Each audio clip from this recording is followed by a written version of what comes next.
Many of you will be aware that UK government now offers a subsidy for new EVs, but they have very deliberately left out the Chinese car makers. When we found out what BYD is now introducing into the UK, you have to take it seriously, just look at the numbers, but the offers are absolutely incredible. I'm not going to leave you hanging. This car you can drive away, £199 deposit, £199 a month on a 4-year lease, and you get 5 years servicing thrown in. We have the Dolphin Surf lined up here in a variety of colours. Some of them very muted, like the metallic blue, some of them in the black, but a lot of them in this lovely bright yellow. And it takes us back to the Renault 5, which also has come out in bright yellows, bright greens. So this is just livening up the EV situation. Many of you will be aware that the government now offers a subsidy towards new EVs, and you'll also be aware that the Chinese don't get that for a variety of reasons, not going into them now. What the Chinese have done, though, is they've responded by putting their own offers on, and they are, surprisingly enough, almost identical to the ones that the British government is offering. So you're not missing out by going Chinese. In the case of BYD, they've got a cracking offer on at the moment. Start at the basic model. This is the Boost, but we're going to go down to the base model, which is about £18,000 on the road, but they're offering a leasing deal. It's £199 deposit, £199 a month over 4 years, 6,000 miles a year. It's incredible. And what BYD have done is they've taken the normal deposit that you have to pay, which is sort of 6, 9 or 12 months payments up front, and that's where they've put the offer, their own subsidy. So instead of having to pay a chunk of money to start the lease, this one, £199, it's just your first month's rental fee. So the basic model, £199 down, £199 a month for 48 months. The next model up, which is the Boost, is £219, 20 quid extra. £219 deposit, £219 a month. Go up to the Comfort. This one has the bigger battery as well as the Boost, but it also has a few goodies, things like it will now show you the all-round cameras so you can watch your car when you're parking, heated seats. There's quite a lot on offer.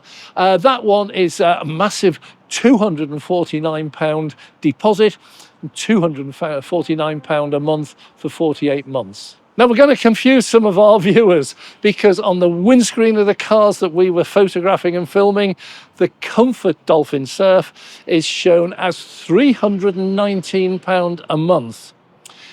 It's wrong.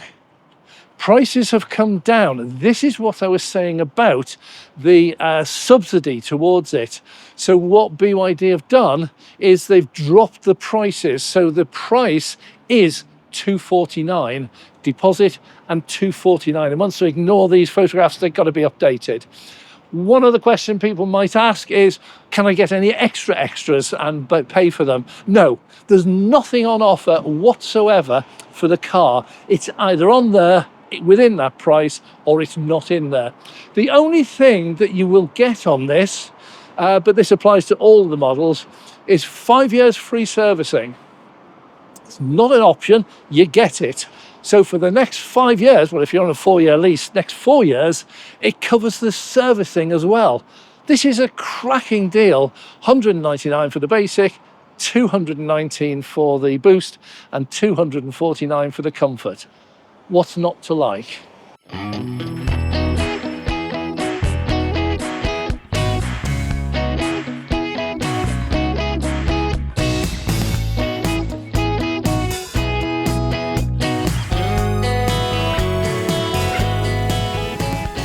Now, I'm used to a driver's display, but nothing like this. This is beautiful. It's colourful, looks really high quality, got some nice information, and we've still got the main display as well. And this one has a really novel feature. Look at that. You can set it vertical, portrait mode for whatever you want to do, or if you're watching YouTube videos, you can put it into landscape mode. On the driver display, it's got all the information that you want. It's got miles per hour, kilowatts, so it shows you what's going on.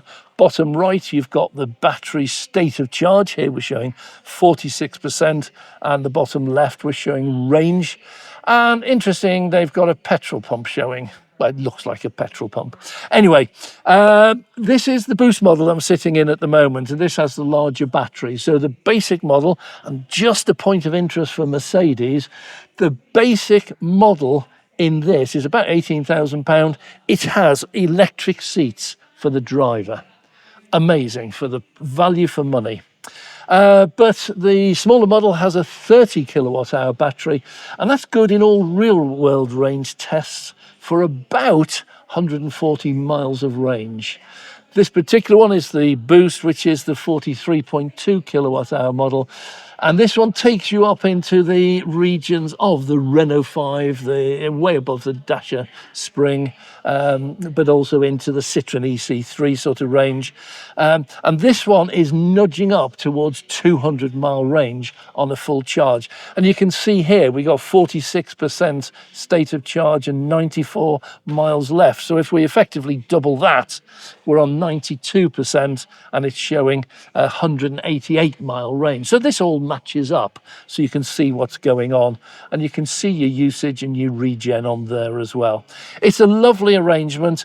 What strikes me, it's lovely and bright, colourful. Now, one of my problems is I'm 6'3", and that gives me a major problem with leg space and also with headroom, particularly in budget models. Here, I'm beginning to think it's not going to be such a problem. This one has full electric control for the driver's seat. So in almost all cases, I just put the seat straight back. There's actually quite a lot of leg room in this one when the seat is right the way back. There's a massive amount of headroom. It's that. And that is amazing for me at 6'3". I find that really interesting and real good design as well. So this is my position for normal driving. Seat is as far back as it will go. It's down. Yep, down as low as it will go. So this is my normal seat, and I could quite happily drive this for some distance. Let's have a look in the back though, because this is the downfall of many of the cars. Not in normal use. If you're only 5'6", then that seat will be a long way forward and the back is much more accessible. But I'm not 5'6", I'm 6'3". So let's have a look. And well, the first thing I notice instantly, I can actually get into this one. There are so many cars I've tested recently where I cannot actually get in, and that includes BMWs. So in this case, let's see what we've got. So there we go, leg in. And that, I have to put my legs either side, but I can get my feet underneath. So I've got my legs stretched a little bit, but that is actually really quite amazing for a real budget car. Don't forget, these are about £18,000 on the road. Now, it's not going to hold 3 adults in the back, but you'll certainly get 2 adults in the back. And if I look across at where the passenger seat is, and this is a long way forward from where the driver's seat is, if people in the back, like me, have longer legs, I would sit on that side, and someone with shorter legs would sit on this side. This actually is a full 4-seater car for a driver like me. Headroom, my hair is brushing up against it, but my head isn't. So this is just on the point of comfortable. The seat is comfortable. I could drive in the back of this for quite some distance. Maybe not a 450-mile road trip that we undertook recently, but definitely this is an around the town car, and for that, this is absolutely fine. So for anyone who's wondering why I'm so brightly dressed today, have a look here. Now, if you're liking this video, please subscribe, hit the notification bell so we can notify you when we launch videos. So let's go into the drive and let's have a look what we're doing. We've got on the main display our energy consumption. It's showing an incredible 22.1 miles. Mine, in context, does 33 on average. So I get 3 miles per kilowatt hour. This is getting about 4.5. So this is a really efficient car. So let's see. Yep, there we go. And off we go. So I'm going to get used to this. It's a tiny little car and it's very light and responsive. So let's have a drive down this way and see how we get on. It's very responsive on the accelerator. It's really a nice little car. Feels very light to drive, very easy. Now we're going to go left up ahead and just take a run round. We're not going to go far today. It's just really to get a feel of it. And there's the indicator. So here we go. So we're getting a little bit of clearer road, so that helps as well. Speed is there. It's nice and clear. So 30 miles an hour. And I'm not going to be activating the driver assist features at the moment. We'll have a look at those later. So let's go up to the right, and then we can have a go up a dual carriageway and then head back again. But what it is, it's a nice quiet car. A little bit of electric motor whine, not very much at all, but it's nice and quiet. It's very responsive as well. Feels light and easy to drive. So we're just going to go around this way, and then we'll get onto a dual carriageway and find out what it does as we go a little bit faster. It's lovely and light to drive. It's a very pleasant car. There's plenty of room. I've got plenty of headroom, plenty of elbow room, plenty of room for my left foot, which I'm not using.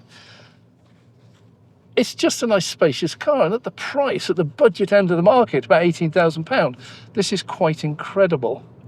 So let's get a little bit of oomph. Yeah, this is where you notice the difference between mine and this. It's got quite passable, acceptable acceleration. This is not a sports car, it's not a racing car. This is a city car, so it's absolutely ideal for that. There's enough there if you want it. It will pull away quite nicely, but it doesn't frighten you with fierce acceleration. Just noticing on the consumption's gone up a little bit. We're up to 23.4. At 25 miles showing on there, a consumption, that's 4 miles per kilowatt hour. So if we stay below that, then this car should give you a good 4 miles per kilowatt hour. And that is, I'm getting beeps because I'm speeding. It's a overspeed alert. It's 50 miles an hour. So thank you for advising me. But yeah, very comfortable, very light, very nice. So what I think we're going to do, let's just make a few adjustments to the settings, and then we'll head back down the dual carriageway and back to the garage.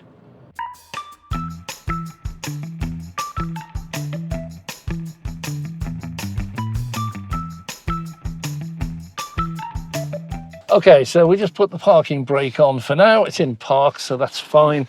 The settings it's got, I don't know who set it or whether this is factory settings, but they're quite acceptable. But let's see if we can tweak it a little bit. ADAS, intelligent cruise control, that's all already on. Parking assist, safety assist. Yeah, there's not much to change there. Just lights, locks. Unlocking, we don't need that. Audio display, no. Energy.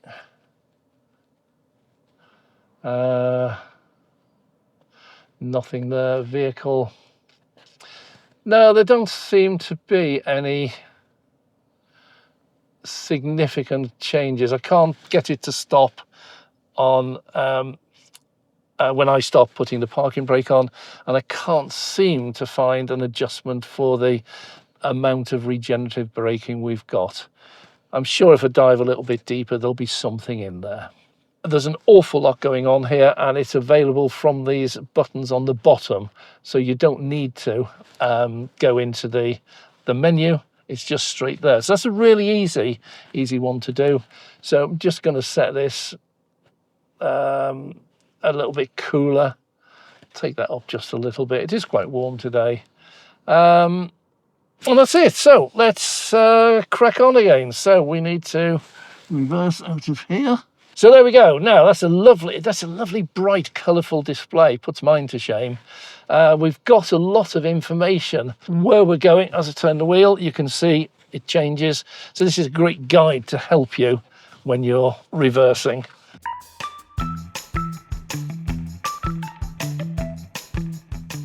Right, so there we go. We're on 24.3. So that's actually still just over 4 miles per kilowatt hour, which is really, really good for a modern car. Okay, so another problem solved. There is an auto hold.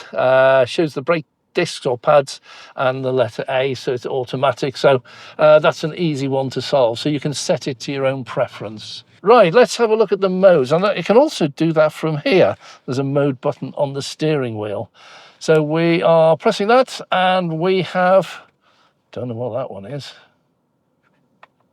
Well, that's the modes on here, which is not what we're looking for. The mode we want is, oh, sport. There we go. We've put it into sport. Yes, there is a bit of difference there. It is a little bit nippier when you put it into sport mode. I'm not going to get the beeps and get it speeding again. Right, Jonas, could you get me the consumption up again, if you would, please? Thank you. And what we can do also here is, that's sport, that's eco mode now. So let's see what eco mode does. Yeah, you lose a little bit of the zip, but not very much. But obviously we're going for economy now, not for speed. So we've just hit the 25 miles.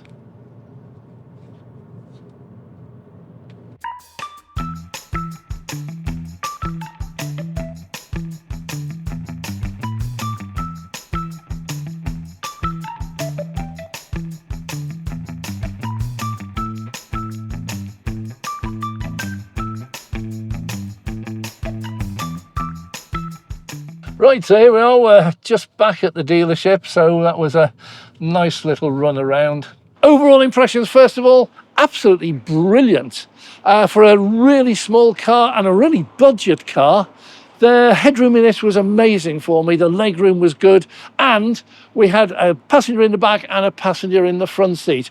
Both of those said they had plenty of space and it was really comfortable. A little bit upset because Jonas said this was almost or as comfortable as the Tesla. Anyway, let's put that one aside. We took it out on a few roads. We have not done any magnificent speeds in it. However, it's a quite nippy little car. It's got a massive amount of driver assist on it. The sort of things you can do with setting up the car the way you want it and the car looking after you. Driver assist features, they are designed to keep you alive. And one of them is that inside camera where it will be looking at your face and it'll tell if you're not looking at the road ahead. This has the standard 3 modes, the sports mode, the economy mode and the normal mode. And we did actually notice a difference between them. The sport mode, it was a little bit nippier and it also brought on a bit more regen braking. The economy mode, you could tell it was a much gentler pull away when we used that. And also we noticed a much more effective regen setting. The standard mode on this, absolutely fine for all your driving. The steering is really light and easy, but you know exactly where you are. The performance is good. It pulls away smartly. It's not a racing car, but it is a really good little city car. Okay, so who's going to get this? Well, let me give you one interesting fact. The UK average miles now is about 8,000 miles a year.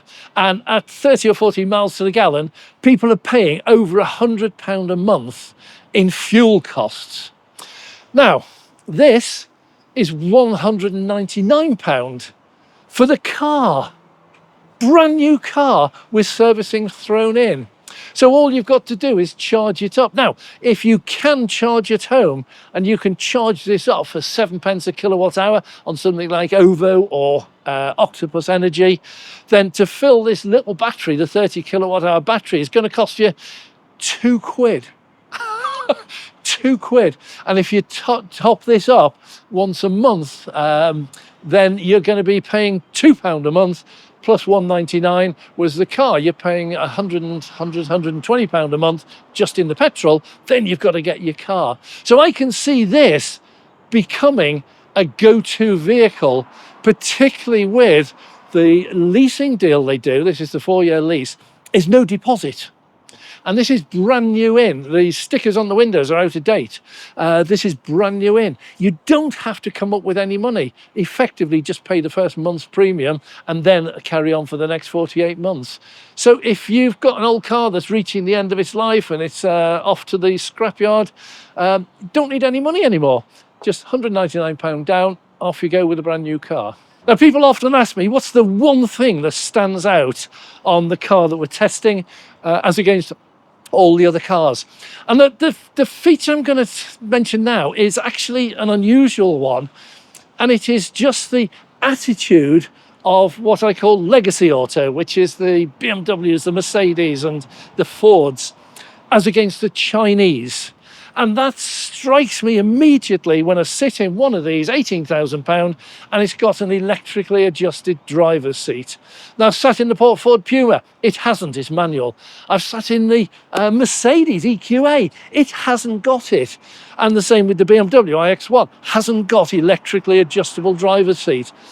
The principle BYD seem to be working under is chuck everything we can into it that you could possibly expect and then cut the price to make it so cheap you can't refuse it. The legacy auto, and I'm talking particularly BMW, Mercedes, their opinion seems to be, let's take everything out of the car to make it reasonable, but then offer them 15, 17 different packages which will boost their earnings and boost the car up to where it should have been when they launched it. It is a totally different mental attitude. The stuff you get as standard on the whole range. We're in a BYD garage. There's other cars here which have got features that Mercedes probably don't even offer. And yet here it's included free of charge. So that mentality is just just says everything you need to know about legacy auto. They're not serious to this day about what they're doing. It might change. Mercedes are now launching their new platform, and that one, I was going to say that might be better, but I'm suspecting that's going to come in at a very much higher price anyhow, so they make up more in the beginning and still offer you the packages. We'll wait to see on that one, but that is the one takeaway here. BYD, they pile everything in. Legacy auto, they take everything out and charge you more. Now, when we look at the market for this, the obvious one is this is a second car. But I'm going to pose something a little bit radical to you. This could be a small family car. Now, you've seen from the footage we've done already that I can sit in the back. This will easily take 4 adults. And in the back, you've got your ISOFIX. So if you're a young family just starting out on, you're buying your house, you're buying your car, you've got your first infant on the way or just arrived, this is a great car. No money down, just $199 deposit, and then you do it on a lease. And this will do everything that you need. There's still room in the back for shopping. If you go to the supermarket, you can get 2 kids seats in the back, 2 adults in the front. That's a cracking market for this. So it seems to expand the market at the same time. What we miss often is used cars. And I'm not going to cover used cars here, but what I'm going to say is, if you Google what is the average used car price in the UK, it comes out as an absolutely amazing £17,000. This on the road is £18,000, brand new, with 5 years free servicing. So an awful lot of people are now going to be saying, why on earth would I buy a used car when I can get a brand new one? So my car, as viewers will know, is black, just happens to be, but these are looking actually quite nice in black. But now it's just starting to rain, so we're heading inside. Now, when I said it's raining, look at this, it's absolutely belting it down. This is what we have to put up with when we're out there helping you choose your next EV.